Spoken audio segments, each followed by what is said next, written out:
Today, we're diving into the brand new Xiaomi 17 Ultra. And let me tell you, what we're looking at here isn't just your typical yearly update.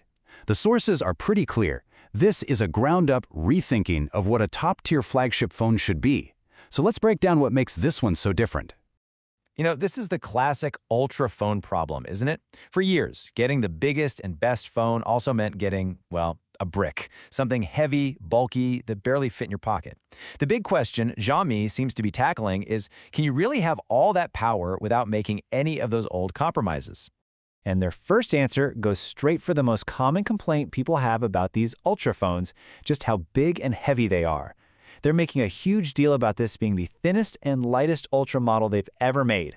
They're tackling that bulk problem head-on. Okay, let's just start with this one number, 8.29 millimeters. Now, to put that into perspective, a lot of previous flagships, especially ones with massive cameras, really struggled to get under 9 millimeters.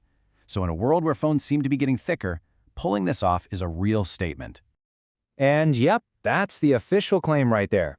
This isn't just some small improvement. It shows you what their fundamental goal was. They wanted to build the most comfortable, easy-to-hold Ultra they've ever produced, and in doing so, they're pretty much setting a new bar for their entire lineup. But look, this isn't just about hitting a specific number so they can put it on the box. The whole design has been rethought from the ground up, all centered around how it actually feels to hold.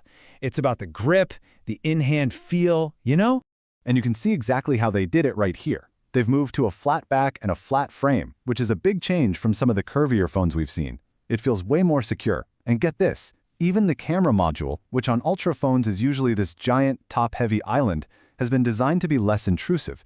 It actually gives your fingers a more natural place to land. Okay, so it's thinner, it's lighter. But you know the next question, right?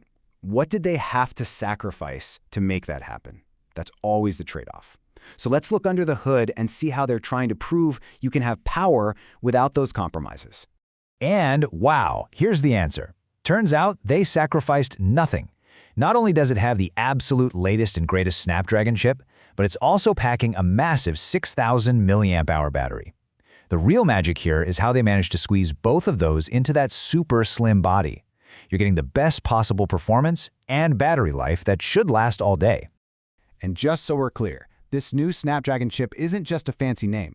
It's built on a 3-nanometer process, which basically means it's incredibly powerful, but also really, really efficient. And that efficiency is the secret sauce that makes that giant battery go the distance. All right, now for the main event, the cameras. This has always been the heart and soul of the Ultra series. And this year, it looks like Xiaomi and Leica are trying to solve one of the last big problems in phone photography: how to get crystal clear photos from far away without just, digitally faking it. So to really get what they've done here, we need to break this camera system down into 3 parts. First, you've got a huge main sensor that just drinks in light. Second, and this is the crazy part, a mechanical telephoto lens for real zoom. And third, an advanced optical design that makes sure everything is super clear. Let's take a quick look at each one. Everything starts with light. That 1-inch sensor is physically enormous for a smartphone. What does that mean for you? It means it can capture way more light and detail. So you get these incredible dynamic photos, and it performs like a champ when the lights go down. Okay, but this is the real showstopper. Forget what you know about zoom on a phone. This isn't a fixed lens, it's a mechanical system. The actual glass elements inside physically move, giving you true variable optical zoom. This isn't just digital cropping, it's real magnification. And it delivers a level of clarity that previous phones could only dream of. And finally, it's not just about the sensor. The quality of the glass matters a lot. The system uses something called an APO, or an apochromatic lens. All you need to know is that it's a super complex design that makes sure all colors of light focus on the exact same spot. The result?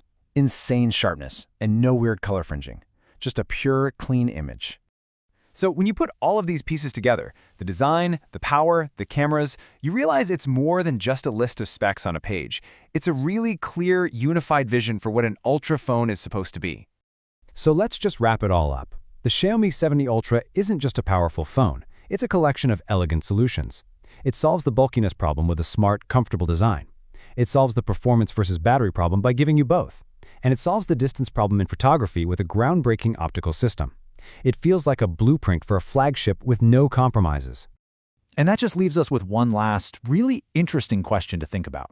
When the physical hardware, the metal, the glass, the lenses gets this good and solves problems we've been dealing with for years, what's next? Is the next big leap even about the hardware anymore? Or is it all about the software and the AI that runs on it? That's something to chew on.